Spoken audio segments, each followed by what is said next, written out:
बहुत पुराने समय की बात है। एक बहुत गरीब औरत ने एक सुंदर बेटे को जन्म दिया। उस बच्चे के हाथ पर नीले रंग का एक बड़ा सा दाग था, जो पंडितों के अनुसार उसे भाग्यवान बना रहा था। उसके जन्म के साथ ही उस गांव के ज्ञानी ध्यानी पंडित ने भविष्यवाणी की कि यह बच्चा 14 साल की उम्र में एक राजकुमारी से विवाह करेगा और खुद राज करेगा। एक दिन ऐसा हुआ कि एक राजा शिकार खेलते हुए रास्ता भूलकर उसी गांव में आया जहां उस बालक का जन्म हुआ था। गांव वालों ने उस राजा को पहचाना नहीं, क्योंकि उन लोगों ने कभी उसे देखा ही नहीं था। गांव के एक बूढ़ों ने बातों बातों में राजा को बताया कि कुछ दिनों पहले उनके गांव में एक ऐसा बच्चा पैदा हुआ है जो 14 साल की अवस्था में इस राज्य के राजा की लड़की से विवाह करेगा। राजा को यह बात सुनकर बहुत गुस्सा आया, क्योंकि कुछ दिन पहले उसके घर में एक बेटी का जन्म हुआ था। राजा वैसे भी बहुत ही घमंडी और कठोर हृदय का व्यक्ति था। राजा ने सोचा कि क्यों ना मैं उस गरीब औरत को कुछ धन देकर उसका बच्चा इससे ले लूं और इसका काम तमाम कर दूं, तो ना ही ये भाग्यवान बच्चा रहेगा और ना ही मेरी राजकुमारी से विवाह कर पाएगा। वह गांव के उस बूढ़े से बोला, बाबा तुम मुझे उस औरत के पास ले चलो। वह उस बच्चे को ठीक ढंग से नहीं पाल पाएगी। मैं उस बच्चे को अच्छे ढंग से पाल कर बड़ा करूंगा। बूढ़ा उस राजा को उस भाग्यवान बच्चे की माँ के पास ले गया।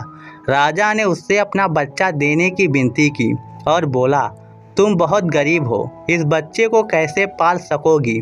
यह बच्चा मुझे दे दो, मैं इसे बहुत अच्छी तरह पालूंगा। वह गरीब औरत उसे अपना बच्चा देने से इनकार करती रही। तब राजा ने उसे बहुत सा धन दिया और बोला, इस धन से तुम अपना पेट पालना, और जब यह तुम्हारा भाग्यवान बेटा बड़ा हो जाएगा तो खुद ही तुम्हारे पास आ जाएगा। गरीब माँ ने सोचा, चूँकि यह बहुत ही भाग्यशाली बच्चा है, इसलिए यह अमीर आदमी इसे लेने मेरे घर आ पहुँचा है।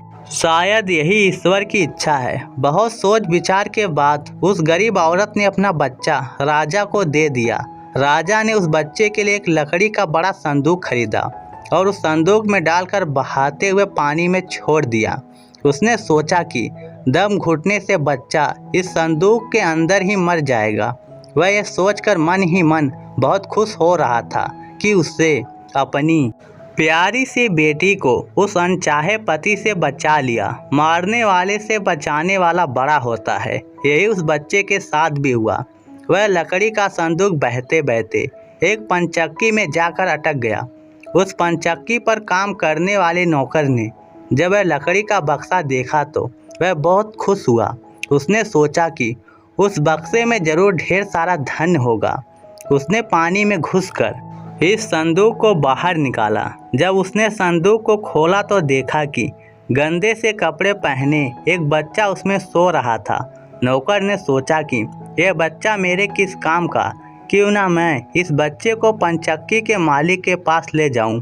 वह जरूर इसे अपने पास रख लेगा, क्योंकि उसका अपना कोई नहीं था। ऐसा सोचकर वह नौकर उस बच्चे को अपने मालिक के पास ले गया। पंचक्की का मालिक उस बच्चे को देखकर बहुत खुश हुआ। उसने सोचा कि शायद ईश्वर ने उसकी पत्नी की प्रार्थना सुन ली और इस बच्चे को उसके पास भेज दिया। उन दोनों पति पत्नी ने बड़े प्यार और लगन से उस बच्चे को पालना शुरू किया। जैसे जैसे वह बच्चा बड़ा होता गया, उसके चेहरे पर तेज आता गया। उसे कोई भी देखता तो देखता ही रह जाता। एक दिन एक घटना ऐसी घटी जिसने उस बच्चे को जन्म के समय की भविष्यवाणी को सच सिद्ध कर दिया। राजा किसी काम से उसी रास्ते से बाहर जा रहा था जिस रास्ते पर वह पंचक्की थी। रास्ते में अचानक बहुत बड़ा तूफान आ गया, तो राजा को उसी पंचक्की के पास रुकना पड़ा। राजा ने उस सुंदर से युवक को दुकान पर बैठे देखा तो उस पंचक्की के मालिक से पूछा, क्या यह तुम्हारा बेटा है? यह तो बहुत ही सुंदर है। चक्की का मालिक बोला, यह मेरा ही बेटा है, क्योंकि हमने इसे पाल पोस कर बड़ा किया है। आज से करीब 14 साल पहले यह बच्चा हमें एक लकड़ी के संदूक में मिला था। राजा को पुरानी बातें एकदम ताज़ा हो गई। उसे चक्की के मालिक की बात सुनकर बहुत आश्चर्य हुआ कि वह बच्चा जिसे वह अब तक मरा हुआ समझ रहा था अभी तक जिंदा है। उसने उस लड़के को ख़त्म करने की तरकीब फिर सोची। वह पनचक्की के मालिक से बोला, क्या आप इस लड़के को मेरा एक काम करने की आज्ञा दे सकते हैं? मैं रानी के पास एक पत्र भिजवाना चाहता हूँ। यह पत्र बहुत ही ज़रूरी है। मैं इस काम के लिए इसे सोने के 2 सिक्के दूंगा। लड़के ने फौरन हाँ कर दी और चक्की का मालिक भी उसे भेजने के लिए तैयार हो गया। राजा ने झट से अपनी रानी को एक पत्र लिखा। उसने लिखा, जैसे ही यह लड़का तुम्हारे पास यह पत्र लेकर पहुँचे तुम इसे मरवा देना और महल से दूर दफना भी देना। यह सब कुछ मेरे वापस आने से पहले हो जाना चाहिए। इतना लिखने के बाद उसने मुहर बंद वह पत्र उस लड़के को दे दिया। लड़का उस पत्र को लेकर राजमहल की ओर चल दिया। वह आज तक अपने घर से कहीं बहुत दूर नहीं गया था, अतः राजमहल का रास्ता नहीं ढूंढ सका और जंगल में ही भटकने लगा। शाम ढल चुकी थी। तभी अंधेरे में उसे दूर से रोशनी आती दिखाई दी। वह दौड़कर उस रोशनी की तरफ गया तो देखा कि वहाँ पर एक छोटा सा कच्चा घर था। उस घर में कोई दरवाज़ा नहीं था। जब वह उस घर में घुसा तो उसने देखा कि एक बूढ़ी औरत आग जलाए बिल्कुल अकेली बैठी है। वह औरत उस लड़के को अपने सामने देखकर डर गई। उसने लड़के से पूछा, बेटा तू कहाँ से आ रहा है और तुझे कहाँ जाना है? लड़के ने जवाब दिया, मैं पास के गांव की पनचक्की से आ रहा हूँ और रानी माँ को यह खत देने जा रहा हूँ, पर मैं इस जंगल में अपना रास्ता भूल गया हूँ। रास्ता ढूंढते ढूंढते शाम हो गई। अंधेरे में मुझे यही घर दिखाई दिया, इसलिए मैं रात गुजारने के लिए यहाँ आ गया। उस बूढ़ी औरत को उस लड़के पर बहुत दया आई, क्योंकि वह डाकुओं के ठहरने की जगह थी और वह बूढ़ी औरत उन डाकुओं की नौकरानी थी। उसे डर था कि अगर डाकुओं ने उसे देख लिया तो उसे मार डालेंगे। लड़कों को यह जानकर पहले तो कुछ डर लगा कि वह डाकुओं के घर में घुसा है, पर अंधेरे में कहीं और जाना भी आसान काम नहीं था और दिन भर चलते रहने के कारण वह बहुत थक चुका था, सो उसे बहुत जोरों की नींद आ रही थी। वह उस बुढ़िया के कहने पर घर के कोने में चुपचाप जमीन पर सो गया। आधी रात के बाद जब डाकू उस घर में आए तो किसी और को अपने घर में सोता देखकर अपनी नौकरानी पर बहुत गुस्सा करने लगी। बूढ़ी नौकरानी ने उन्हें सारी बात बता दी और वह चिट्ठी भी डाकुओं के सरदार के हाथ पर रख दी जो उस लड़के ने उसे दिखाई थी। राजा की मोहर देखकर उन डाकुओं को उस चिट्ठी पर कुछ शक हुआ। सरदार ने बड़ी सावधानी से उस चिट्ठी को खोलकर पढ़ा तो सोते हुए उस लड़के पर उसे बहुत तरस आया। उसने उसको चिट्ठी को फाड़ दिया और एक दूसरी चिट्ठी उसने रख दी। उस चिट्ठी में लिखा था, जैसे ये लड़का राजमहल में पहुँचे तो तुम इस लड़के से अपनी राजकुमारी का विवाह कर देना। यह काम मेरे वापस आने से पहले ही पूरा हो जाना चाहिए। यह खत उन्होंने उस लड़के के सामने रख दिया और सुबह होने से पहले ही डाकू वहां से चले गए। सुबह जब वह लड़का सोकर उठा तो उस बूढ़ी ने उसे कुछ जलपान कराया। फिर वह लड़का राजमहल की ओर चल पड़ा। राजमहल पहुंचकर उसने वह खत रानी माँ तक पहुंचा दिया। रानी ने जब खत पढ़ा तो उसे बड़ा आश्चर्य हुआ कि राजा ने एक ऐसी आज्ञा दी है, एक अनजान लड़के से वह अपनी राजकुमारी का विवाह कर दे। खत पर राजा की मोहर लगी हुई थी, अतः यह कोई धोखा भी नहीं हो सकता। राजा के वापस आने से पहले ही उसे अपनी बेटी का विवाह इस लड़के से करना था। रानी ने लड़के को अपने पास बुलाया। उसका भोला भाला और सुंदर चेहरा उसे बहुत पसंद आया और उसने अगले ही दिन उससे अपनी बेटी का विवाह कर दिया। लड़का राजकुमारी के साथ सुख से उस महल में ही रहने लगा। कुछ महीनों बाद राजा वापस अपने राजमहल में आया तो उस लड़के के बारे में जानने के लिए बहुत उत्सुक था, पर उसे जब यह पता लगा कि रानी ने राजकुमारी का विवाह उसी लड़की से करवा दिया तो उसे बहुत गुस्सा आया। जिस बात को वह नहीं होने देना चाहता था उसकी पत्नी ने वैसा ही कर दिया। उसने अपनी पत्नी से वह खत मांगा। राजा ने उसमें उस लड़के से राजकुमारी के विवाह की बात लिखी देखकर हतप्रभ रह गया। उसे लड़के पर शक हुआ कि वह पढ़ा लिखा है, जरूर रास्ते में खत बदल दिया होगा। उसने लड़के को अपने पास बुलाया और उससे सच्चाई बताने की आज्ञा दी। लड़का बोला, हे राजन, मुझे कुछ नहीं पता कि इस खत में आपने क्या लिखा था, क्योंकि मैं तो इसे ऐसे ही लेकर आ गया। हाँ, जंगल में मैंने एक पुराने घर में रात जरूर गुजारी थी, क्योंकि मैं राजमहल का रास्ता नहीं ढूंढ पाया था और जंगल में भटक गया था। राजा को उस लड़के की बात पर विश्वास नहीं हुआ। वैसे भी राजा को उस लड़के से बहुत नफरत थी। वह नहीं चाहता था कि उसकी बेटी से शादी करने के बाद वह इस राज्य का राजा बने। वह लड़के से बोला, मेरी गैर हाजिरी में रानी ने मेरी बेटी की शादी तुझ कंगाल से कर दी है, पर मैं इस शादी को तब तक अपनी सहमति नहीं दूंगा जब तक तू मुझे शैतान की 3 सोने के बाल लाकर देगा। जब तू ये 3 सोने के बाल मुझे देगा, तभी ये सही मायने में उसका पति बन पाएगा। राजा ने ऐसी असंभव शर्त इसलिए रखी थी कि 3 सोने के बाल ढूंढते ढूंढते ही यह लड़का कहीं मर खप जाएगा। इस प्रकार उसे इस लड़के से अपने आप से छुटकारा मिल जाएगा। अब लड़के के आगे राजा की आज्ञा का पालन करने के अलावा कोई और रास्ता नहीं था, क्योंकि अगर वह राजा की आज्ञा का उल्लंघन करेगा तो भी राजा उसे मरवा देगा। इससे अच्छा है कि बाहर जाकर ढूंढने पर शायद वह 3 सोने के बाल लाने में सफल हो जाए। वह अगले दिन मुंह अंधेरे ही शैतान के सोने के बाल ढूंढने निकल पड़ा। चलते चलते वह एक बड़े शहर में पहुंचा। शहर की सीमा पर एक बड़ा सा गेट था, जिस पर हथियार बंद सिपाही पहरा दे रहा था। सिपाही ने उस लड़के से पूछा, यहाँ तुम्हारा क्या काम है? क्या तुम कुछ समझते और जानते हो? लड़का बोला, मैं सब कुछ समझता और जानता हूँ। सिपाही बोला, अगर तुम सब कुछ जानते हो तो हम पर भी एक मेहरबानी करो।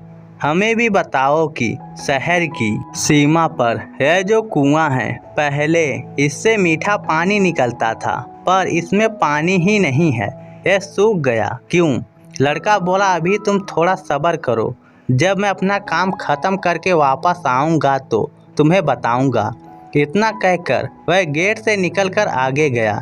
इसके बाद वह दूसरे शहर के बड़े से गेट के पास पहुँचा तो वहाँ पर भी एक हथियारबंद सिपाही पहरा दे रहा था। उस सिपाही ने भी उस लड़के से पहले वाले सिपाही जैसा सवाल पूछा, तो लड़के ने उसे भी वही जवाब दिया। सिपाही बोला, अगर तुम सब कुछ जानते और समझते हो तो कृपा करके मुझे इतना बताओ कि इस शहर की सीमा पर जो सेब का पेड़ लगा है, उसमें पहले सोने के सेब लगते थे, पर अब यह पूरी तरह सूख गया है।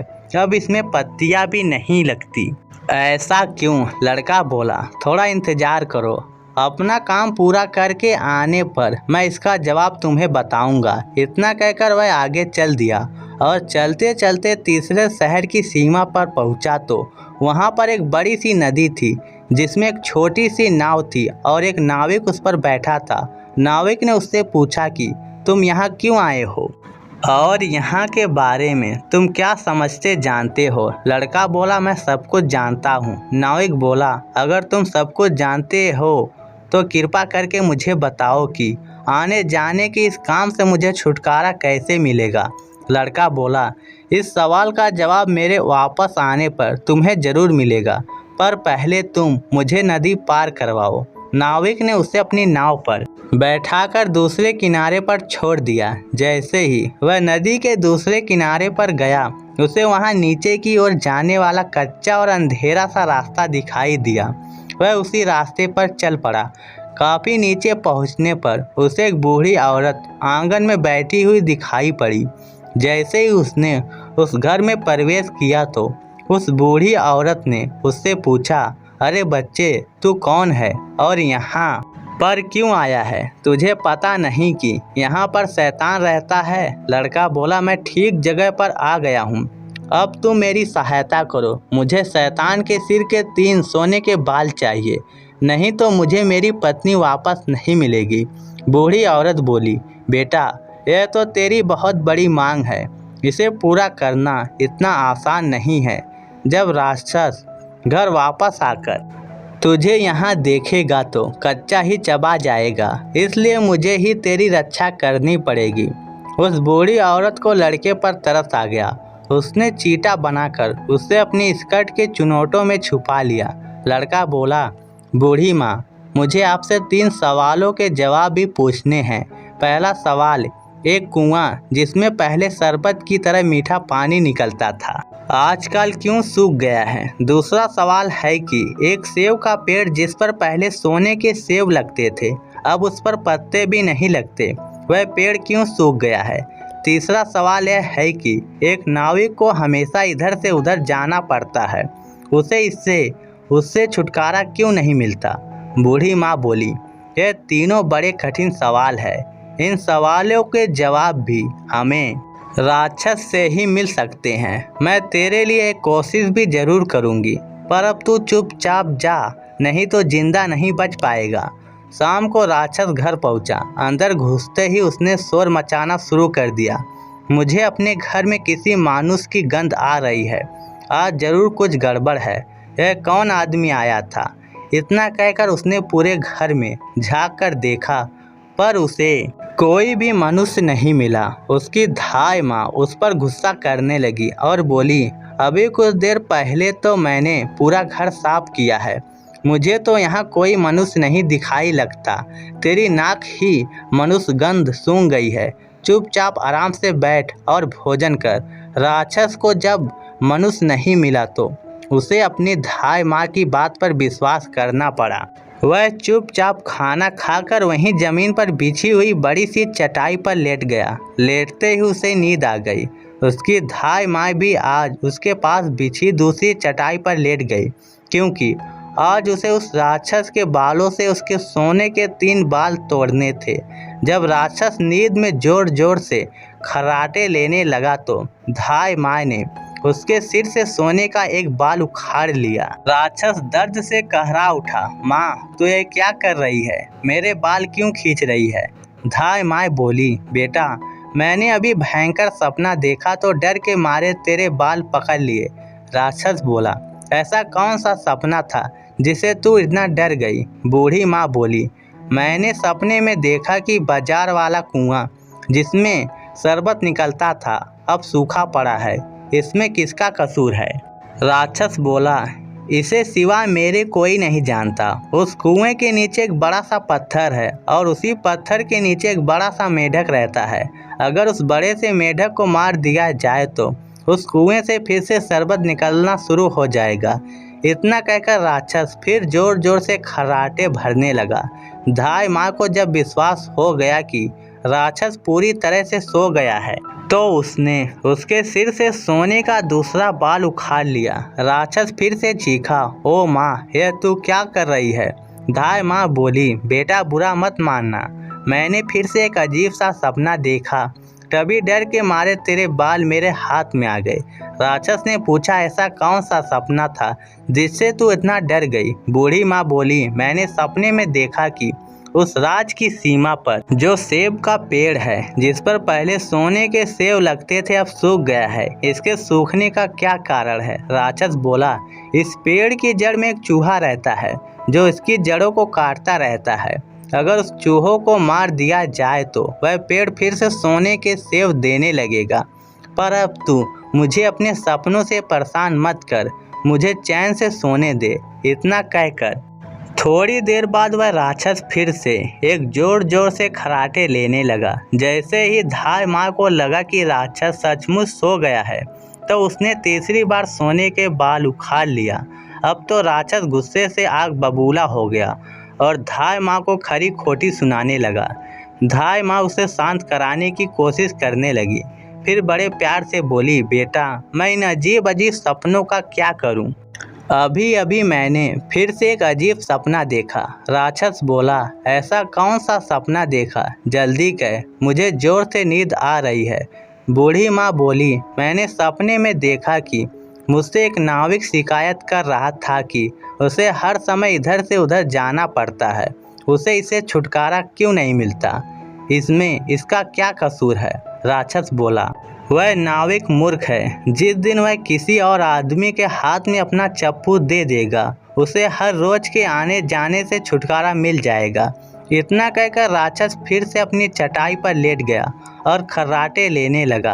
अब धाय माँ ने उस लड़के को अपनी स्कर्ट से निकाला और उसे 3 सोने के बाल देकर बोली, अपने तीनों सवालों के जवाब तो सुन ही चुका है, अब ये ले 3 बाल और तुरंत यहाँ से भाग जा। लड़के को आलसी रूप में करने के बाद धाय माँ ने झटपट उसे घर से बाहर निकाल दिया। लड़के ने हृदय से उसको धन्यवाद दिया और अपने ससुर के राज की ओर चल पड़ा। रास्ते में उसे फिर वही नाविक और पहरा देते हुए दोनों सिपाही मिले। नाविक ने जब उससे दूसरी ओर उतारा तो वह लड़का बोला, तुम अपना यह चप्पू किसी और के हाथ में दे देना, तभी तुम्हें इस रोज रोज के आने जाने से छुटकारा मिल जाएगा। जब सिपाही को उसने उसके प्रश्न का उत्तर बताया तो उसने बहुत सावधान एक गधे पर लाद कर उस लड़के को इनाम के रूप में दिया। वह उस धन से लदे हुए गधे को लेकर जब पहले सिपाही के पास पहुंचा तो उसे भी उसके प्रश्न का उत्तर बताया। उस सिपाही ने भी बहुत सारा धन एक गधे पर लाद कर उसको इनाम दिया। अब वह सोने के 3 बाल और 2 गधों पर ढेर सारा धन लेकर अपने ससुर के पास पहुंचा तो उसे देखकर राजा हैरान रह गया। तीनों बाल और धन से भरे हुए 2 गधों को देखकर राजा ने उससे पूछा, तुम्हें इतना ढेर सारा धन कैसे मिला? लड़का बोला, मैं नदी के उस पार गया था, वहाँ मुझे बहुत सारा धन मिला, उसमें से कुछ धन मैं अपने साथ ले आया हूँ। राजा को लालच आ गया। वह लड़के से बोला, क्या मैं भी नदी के उस पार से तुम्हारी तरह कुछ धन ला सकता हूँ? लड़का बोला, क्यों नहीं। उस नदी में नाव पर एक नाविक बैठा है जो अपनी नाव से आपको उस पार ले जाएगा, पर आप उसका चप्पू उससे लेकर नाव को खुद चलाएंगे तो नदी की दूसरी ओर पहुंचकर ढेर सारा धन ले आएंगे। लालची राजा इतना सुनकर नदी की ओर चल पड़ा। वहां सचमुच में ही एक छोटी सी नाव पर एक नाविक बैठा था। राजा उस नाविक के पास गया और उसके हाथ से उसका चप्पू लेकर खुद नाव चलाने लगा। अब उस नाविक को रोज के आने जाने से छुटकारा मिल गया और राजा को उस नाविक की जगह हर समय नाव पर इधर से उधर जाने की सज़ा मिली। तो दोस्तों, यह कहानी आपको कैसी लगी नीचे कमेंट करके हमें ज़रूर बताइएगा। धन्यवाद।